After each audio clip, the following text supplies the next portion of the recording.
Sometimes you want slow and sensual. Your girlfriend never tell you that? I can go slow. You want some R&B chopping? Chef Brian Tsao here, not your typical chef, and today I'm going to be reacting to Joshua Weissman's cooking challenge against Uncle Roger. Before I go on with today's episode, I do want to shout out my latest sous chef level patrons, Chris Davarin, R2D2. Thank you so much for your support. And for those of you who have been watching and enjoying the content, please consider becoming a patron. Visit the link in the description below. There, it'll take you to my Patreon page where, if you join, you can take advantage of some awesome perks. And with that out of the way, let's react to some shit. This has been a long time coming, and now we're putting you to the test. Hiya. Oh yeah.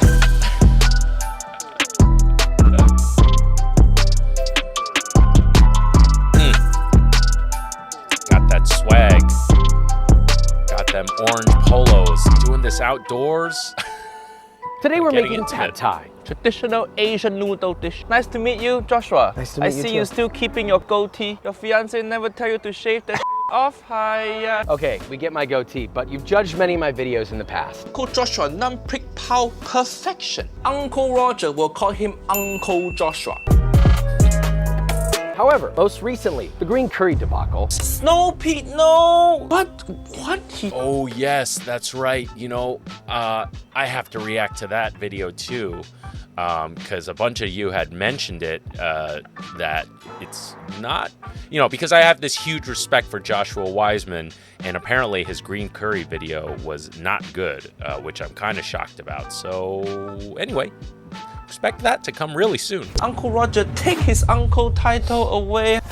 I feel it. It hurt. Remind me of Jamie Oliver green curry video. No. Shots fired. Oh, I would never want my name to be in the same sentence as Jamie Oliver. Oh, Uncle Roger wasn't even talking to me, and that hurt. I thought I made a green curry. I wish you could have tried it, but I also understand where you're coming from. I think you made points that were accurate. The goal here is we're gonna be cooking side by side at the same time, bring our dishes together, and see if you can bring it to a level that is equal or better than mine. Uncle Roger, usually I just talk on my channel. I don't really cook, but we see how it goes. You lose to me, then that very bad. I just comedian. Don't it up, Joshua. Why you bring me to this jungle to cook? Yeah, the van's over there in case I lose. Oh, you mean that pedophile van? Don't bring Uncle Roger in there. Remind me of my childhood. There is a wager here. If I win, or we at least meet in the middle, if you're so gracious to give me my uncle title back, I would love for that to happen. If you win and I lose, or somewhere in the middle, then I will host you and Auntie Esther a multi-day private dinner event. Auntie Esther, my favorite chef. Oh, what about me? You like number 15 on my list? It go like Auntie Esther, Gordon Ramsay, my mom, my grandma, Bobby Flay. Oh, but he mentions Bobby Flay.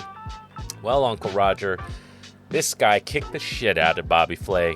My high school cafeteria auntie. Okay. That being said, the new element of surprise might just make me number one. Gentlemen, please bring in the curtain. Curtain. This isn't just about the final dish. This is about seeing how well you do along the way. How can you keep up? What's your technique like? Can you keep it consistent? Can you keep your composure? What's that gonna look like? That's what this challenge is about. So with that being said, let's begin. So to begin with, very basic knife work. So get your shallots, cut the tops off, and then you're gonna slice them in half lengthwise, 2 little halves. You're gonna slice them nice and thin.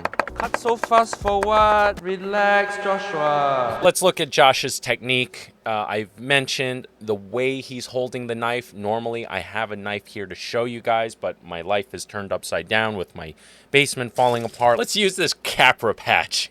Check out Capra if you like heavy metal, hardcore music. Anyway, let's say this is the blade of the knife, and the handle is here. Well, he's holding the handle, but he's putting his finger curled on the blade. You'll notice in that shot with Joshua right now. That is proper knife wielding technique. You'll also notice the other hand with the fly ass watch that he's wearing.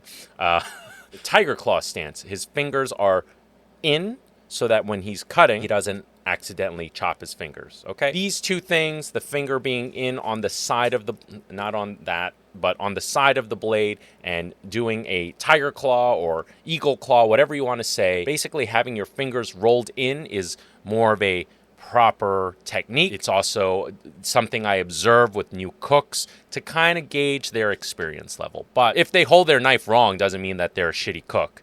just means they're usually a shitty cook. I think he's just doing this. I can do that too. Don't show off. Shallot's done. Wait. You can clearly see the difference in technique, you know, in basically, technique between Uncle Roger, who's he's a comedian, self-claimed just home cook. He's clearly not as confident, and he's not doing the tiger claw as much. You can see he's struggling compared to Joshua.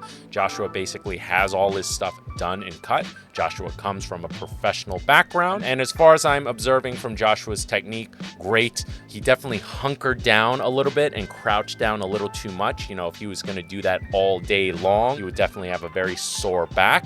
But when you're working really fast, everyone tends to do that. I mean, everyone in a professional kitchen at some point has competed with someone else on another station to see who can peel a potato faster or who can cut an onion faster. It's just good fun. Uncle Roger old now, need more time. How old are you, Uncle Roger? 51-year-old. Oh my gosh. Yeah, how old are you? 26. You need to moisturize your face because you look like shit.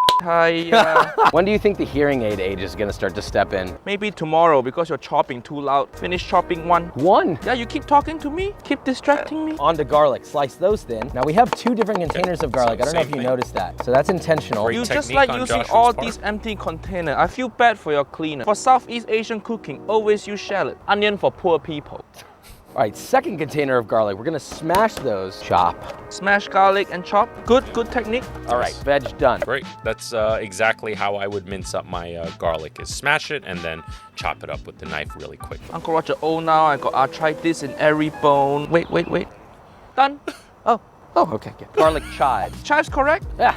Yes, I knew it. You're gonna see these sort of crunchy, hard, thicker bottoms. Slice off, they're a little too crunchy. Toss them to the side, you don't need them, we can use them for something else. Now the chives themselves, they're gonna get cut into 1-inch segments. 1-inch segment, okay. This is what Uncle Roger think 1 inch is. As guy, we always inflate, correct? Definitely this long. Hello, aunties. All right, next bit we have zakai. Pickled radish, right? You're gonna dump that out. This is sometimes used, but it's optional. That But is it's good if you... pickled radish. It looks like, from like the half a second that I saw it, it looks like Chinese style pickled radish.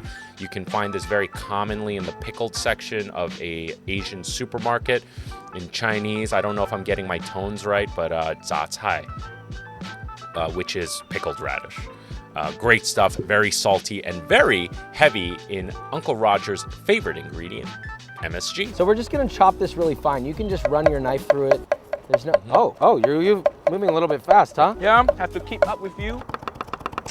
You're too fast now. What Josh is doing there right now is another very common technique in the pro kitchen, or anyone who has a lot more experience, is now you're kind of shifting the knife this way and putting your hand on top of the blade, and you're almost doing this like drum thing. You're kind of pivoting the knife in a way where you're using the bounce of the cutting board off of the knife and lightly tapping it and lifting it. It's kind of cool, and Josh is executing it perfectly. That's just, if you want to do like a really quick mince, that's the way to go about it. Sometimes you want slow and sensual. Your girlfriend never tell you that? I can go slow. You want some R&B chopping.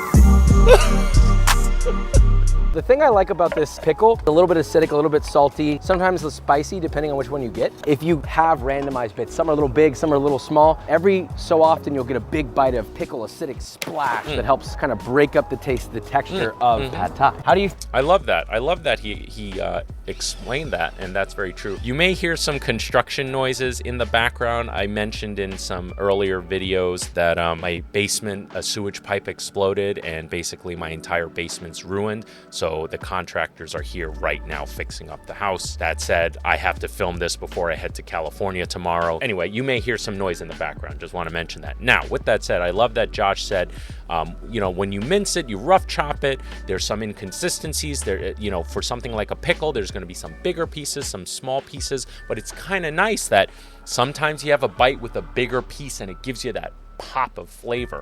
That's actually one of my favorite things about home cooking in general, is the inconsistencies and that you have this variation in flavors and texture. I don't know if you're picking that up.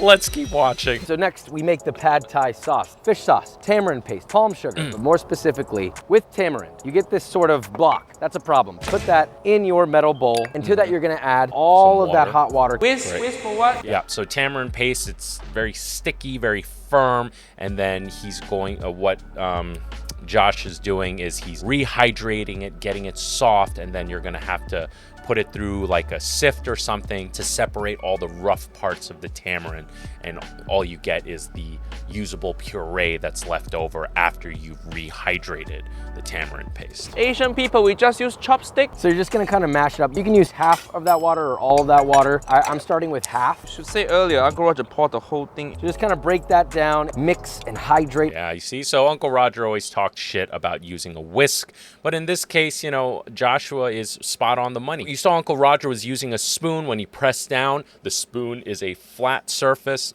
and then when you push into it, it's going to push all that water out. It's going to make it very messy. In this case, a fork, or in Josh's case, a very small whisk, is a perfect tool because when you smash into it, it has very small surface area because it's wires, right? Or a fork, it's those small prongs, and it's not going to splash water up as much. So Josh clearly knows his kitchen tool choices versus Uncle Roger, who's just gonna shit on you because you decide to use a whisk. He's gonna say, oh, Asians, we use chopsticks. Bro, chill out, man, okay?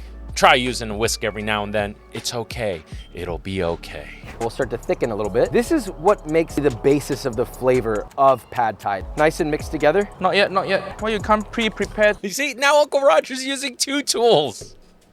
He could have just used the one tool. Pre-prepared this for me. I wanted you to do it, you know, I wanted... Dishwasher just standing there. Remind me of my ex-wife. Take my money, just stand there. Maybe using whisk is a good idea after all. I knew it. Sauce is done. We're just gonna strain that to get those little seeds out of there because nobody wants to chip a tooth. I chipped my tooth last week. I'm not doing it again. Your tooth so weak, so weak. Half of that palm sugar in, 3 tablespoons. Nice. So I totally forgot to mention the flavor profile of tamarind. It's definitely on the sour side, but it's also got a lot of depth of flavor and savoriness to it. So it's like a sour savory. It's really a wonderful ingredient. And as Josh just mentioned, it's like the basis of the sauce for your pad thai. Just use feeling. I feel that I'm gonna use this much fish sauce. Fish. Palm sugar and fish sauce, correct. Salty, sweetness, complement the sourness well. More palm sugar. Okay, so that's our sauce. Good.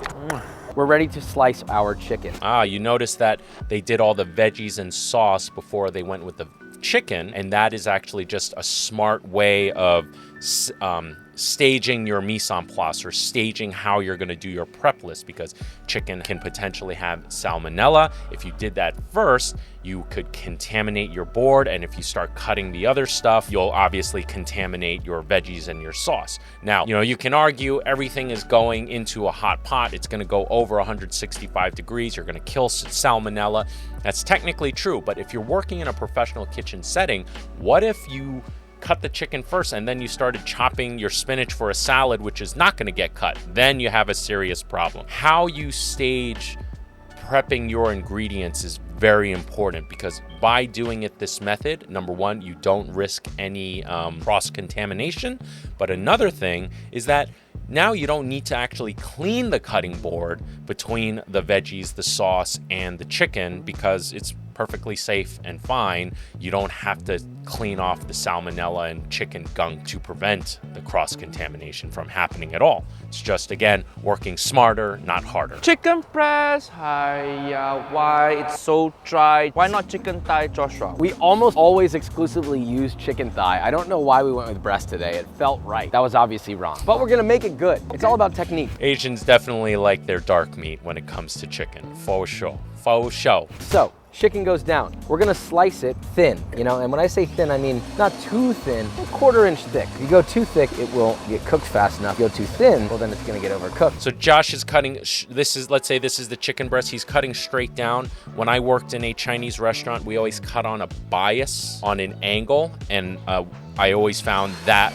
way, always had a much easier time getting a thinner cut. Uncle Roger think this too much chicken, so I'm gonna just cook half of it later. Pad Too Thai, much? I like the noodle more. If too much protein, sometimes it's a very Western thing. Uncle Roger, you're pretty jacked. Don't you think you want more protein? Where I got Jack? You want protein? Just drink protein shake. I think Uncle Roger's just being lazy. What about a big steak? Steak is one of the most boring food on the planet. So boring, it just slap of meat. Excuse me? Excuse me, Uncle Roger?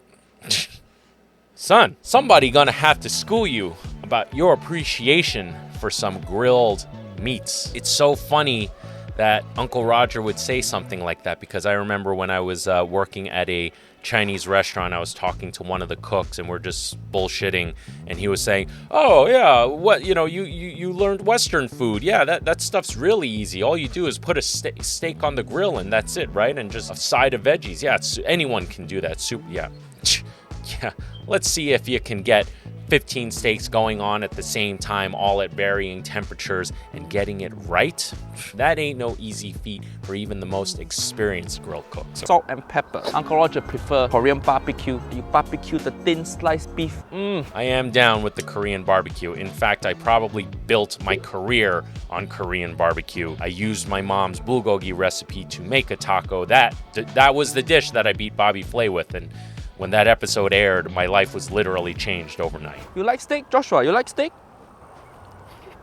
He gone? We have all of our mise en place. Chicken's been chopped, vegetables have been prepped, sauce has been made. All we have to do, stir fry. Yeah, so you heard Josh said mise en place. Everything is put in place and they're ready. Uncle Roger's face.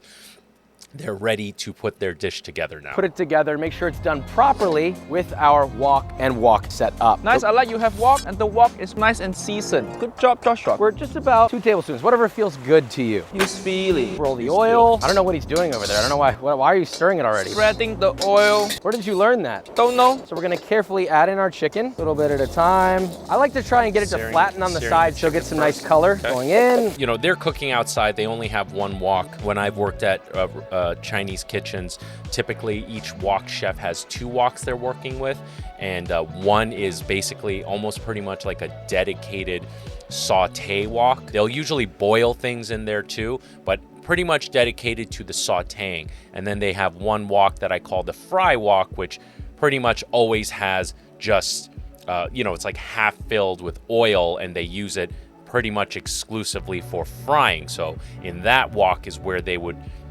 fry the chicken while they start to get everything ready in the saute wok, and when the chicken's ready, they'll scoop it out and put it directly in there. So it's just much more efficient and quick. In this case, they only have one wok, so that's probably why they're cooking their protein first. Maybe they'll build it all in there without taking the protein out. That would make the most sense to me in this case, but let's keep watching. Tiny bit of kosher salt just to get the chicken salty. Not super traditional. I doubt Uncle Roger will do the same. Okay, so we're starting to get some color. Crank the heat up, flip your... There's no such thing as kosher in Asia.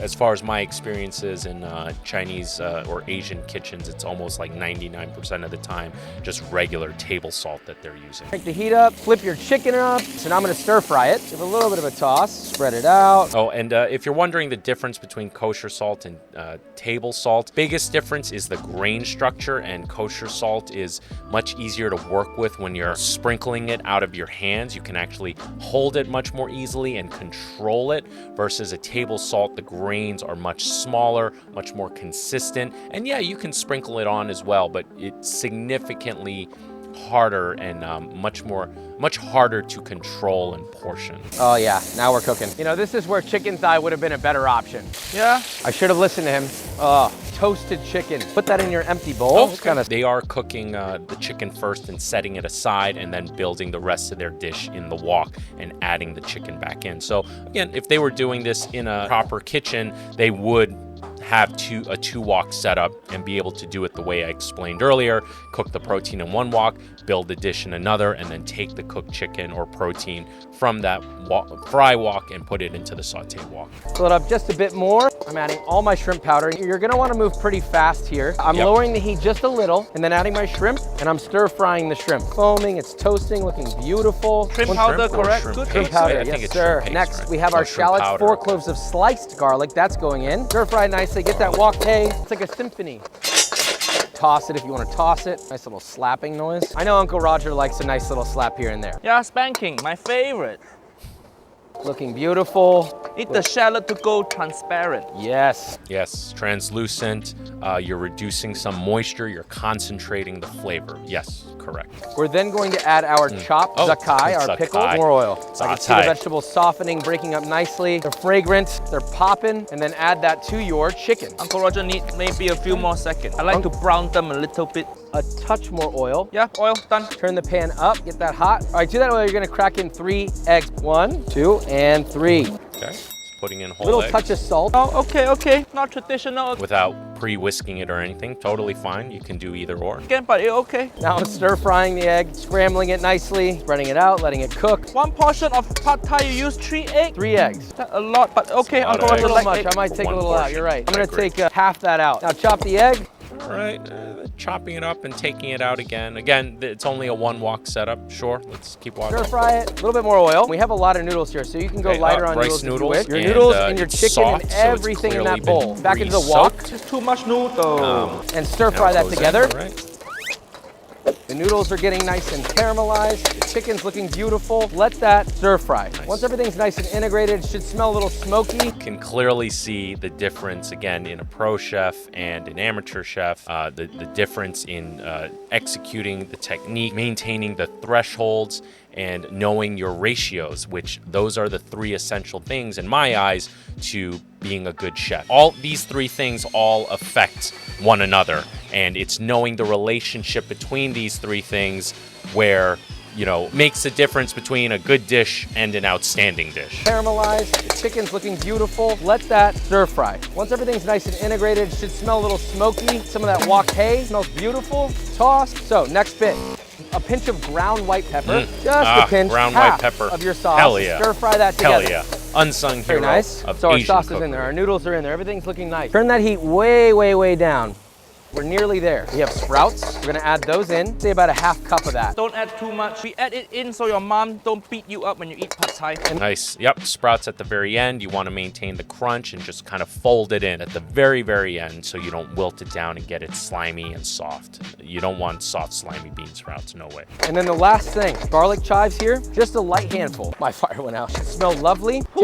Taste The first. wind. I'll give it a little taste. I'm gonna add a touch more palm sugar. So this is the part where we get to personalize it. I'm adding a touch more palm sugar. Uncle Roger need to add my favorite ingredient. King of flavor, MSG Frio. Little did you know, we already have some right here. in a What? little- You have MSG? Yeah, right here. I got deported for nothing. Give me. Why you don't give? Oh, he took the whole thing. Yeah? Now I don't have any.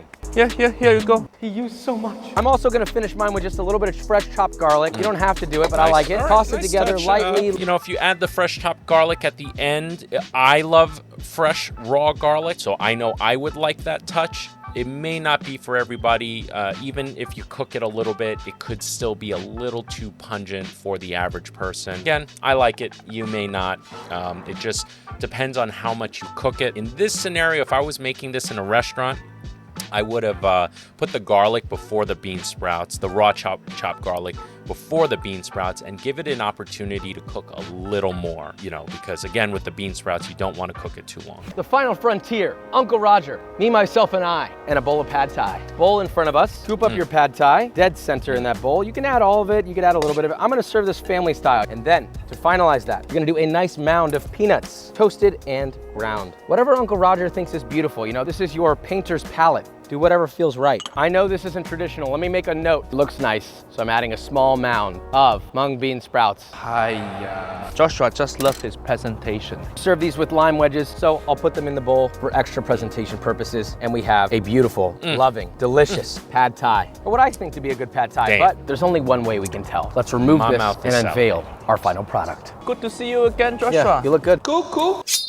Wow, I did a very American portion. Yeah. Who can finish this? It's family style. Too much? You want some negative space? I thought you said you didn't care about plating. But I filming with you, I have to pretend. Too much vegetable. Uncle Roger went with the smaller portion. There's absolutely nothing wrong with that. His presentation definitely isn't as nice as Joshua's. Did they even cook this? You're eating salad. What is this? This plating very subjective. It's all about the taste. Everything looks caramelized. I see the shrimp being toasted properly properly. You see that nice flecks of shrimp throughout the whole thing. When you add sauce and you don't reduce it properly, it makes a pool. But notice how there's no pool. It's almost nice and clung to the noodle. Yep. Oh, very good note. Yeah, especially important on like stir-fry noodles and, you know, in this case, the pad thai, if you had leftover sauce dripping everywhere, you did not cook it right.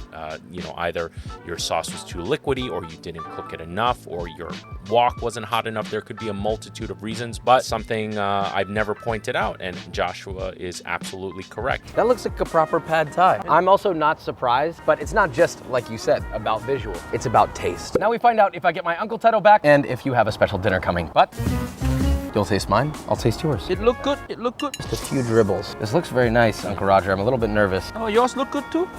Very good. Mine's saltier, Yours is saltier. I like yours. a bit sweeter. I like it also. I like the fresh, the raw garlic you put at the end. Give it a little bit of something extra. Chives in there, the raw garlic, the reduction of the sauce, and it really glues onto the noodle, and then a squeeze of fresh lime and pop of bean sprouts. I already know that's gonna be fantastic. Congratulations, you are now Uncle Joshua again. Yes! You heard it here today. We reacquired it. All right, that was awesome, man. It was a lot of fun. So if I'm going to grade Josh's and Uncle Roger's pad thai, I'm gonna give Josh solid 9 out of 10. And for Uncle Roger, I'm gonna give him an 8 out of 10. I think they both executed it well. The reason why I'm docking Uncle Roger, no, let's give Uncle Roger a 7.79. Yeah, I'm gonna knock it down a touch more. All of his flavorings were great, but as far as his technique and the end product, you know, again, the noodles were definitely very broken up and into small pieces. And when I have noodles, I want those long strands. You know what I mean? 7.79 is still a damn good grade too. Again, like I said, I know it's gonna be delicious. Absolutely awesome video, so much fun. I love both of these guys so much, and I'm so glad that they collab together. And I hope one day, Uncle Roger, next time you're in New York, you'll look me up too. With that said, I am Chef Brian Tsao, not your typical chef, and I'll see you really soon.